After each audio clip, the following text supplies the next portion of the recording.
Assalamualaikum warahmatullahi wabarakatuh. Halo anak-anak yang ibu sayangi dan ibu banggakan. Bertemu kembali dengan Ibu Ernawati dalam pembelajaran pendidikan agama Islam dan budi pekerti.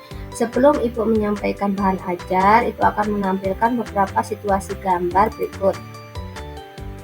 Perhatikan ya. Coba lihat anak-anak, dari gambar nomor 1 sampai gambar nomor 4 itu kena apa ya? Ya, betul sekali. Dalam pokok bahasan yang akan kita bahas mengenai tayangan beberapa gambar tersebut, yaitu tentang sujud. Sujud itu ada bermacam-macam, diantaranya sujud sahwi, tilawah, dan syukur. Untuk mengetahui lebih lanjut, kalian harus mengetahui terlebih dahulu tentang peta konsep macam-macam sujud. Hari ini kita akan belajar tentang sujud sahwi, sujud tilawah, dan sujud syukur, mulai dari pengertian, hukum, sebab-sebab, cara, dan hikmah dari masing-masing sujud tersebut. Berikutnya tujuan pembelajaran. Di akhir pembelajaran ini, Ibu berharap kalian dapat mengidentifikasi definisi macam-macam sujud, yaitu sujud syukur, sahwi, dan tilawah. Dapat menjelaskan tata cara sujud syukur, sahwi, dan tilawah. Dapat menganalisis tata cara sujud syukur, sahwi, dan tilawah. Dan dapat mempraktekkan sujud syukur, sahwi, dan tilawah sesuai ketentuan dalam kehidupan sehari-hari. Materi yang pertama yaitu sujud sahwi. Sujud sahwi adalah sujud yang dilakukan karena lupa atau ragu pada bilangan rakaat sholat. Hukum melaksanakan sujud sahwi adalah sunnah. Berikutnya tata cara sujud sahwi yaitu dilakukan setelah selesai membaca tasyahud akhir sebelum salam. Membaca bacaan sujud sahwi yaitu subhanallah la yanamu wa la yasu. Sujud sahwi dilakukan sebanyak 2 kali, dipisahkan dengan duduk antara 2 sujud. Bacaan sujud sahwi yang kedua sama dengan bacaan sujud sahwi yang pertama. Setelah selesai, sujud sahwi yang kedua dilanjutkan dengan salam. Hikmah melaksanakan sujud sahwi yaitu menjadi pribadi yang rendah hati dan menyadari bahwa manusia tempatnya salah dan lupa. Oleh karena itu, manusia tidak berhak ya untuk angkuh atau sombong dan harus selalu beristighfar, minta ampun kepada Allah SWT.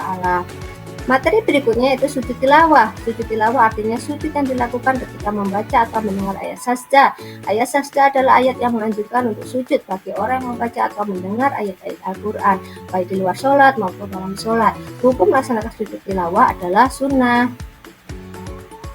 Berikutnya ayat sajdah dalam Al-Quran. Nah, anak-anak, di sini ada 15 ayat sajdah dalam Al-Quran. Silahkan kalian pahami ya. Tata cara sujud tilawah yang di luar sholat, yaitu menghadap kiblat, berniat untuk sujud tilawah setelah menjumpai ayat sajdah, melakukan takbiratul ihram, sujud 1 kali, disunahkan membaca doa sujud tilawah yaitu sajjada wajhiya lilladzi khalaqahu wa sawwarahu wa saqqa sam'ahu wa basarahu bihaulihi wa quwwatihi wa tabarakallahu ahsanul khaliqin. Bangun dari sujud dengan membaca takbir, kemudian melakukan salam. Tata cara sujud tilawah di dalam sholat, yaitu dalam sholat berjamaah. Jika imam melakukan sujud tilawah setelah membaca ayat sajdah, maka makmum harus mengikutinya. Akan tetapi, jika imam tidak melakukan sujud tilawah padahal imam membaca ayat sajdah, makmum tidak boleh melakukan sujud tilawah sendiri. Berikutnya hikmah melaksanakan sujud tilawah, yaitu mendekatkan diri kepada Allah, meningkatkan derajat ketakwaan seseorang kepada Allah. Materi berikutnya yaitu sujud syukur. Sujud syukur adalah sujud yang dilakukan sebagai wujud terima kasih kepada Allah. Sujud syukur dianjurkan ketika seorang hamba mendapat nikmat atau karunia yang besar dari Allah SWT. Tata cara sujud syukur diawali dengan niat sujud syukur, melakukan takbiratul ihram, melakukan sujud syukur 1 kali sambil membaca doa subhanallahi walhamdulillahi wa la ilaha illallah wallahu akbar la haula wala quwata illa billahil aliyil azim. Bangun dari sujud kemudian salam. Berikutnya hikmah melaksanakan sujud syukur yaitu sebagai ungkapan terima kasih kepada Allah, tidak sombong atas hasil yang telah diraih dalam hidup di dunia. Segala sesuatu yang telah tercapai adalah wujud pertolongan dari Allah SWT.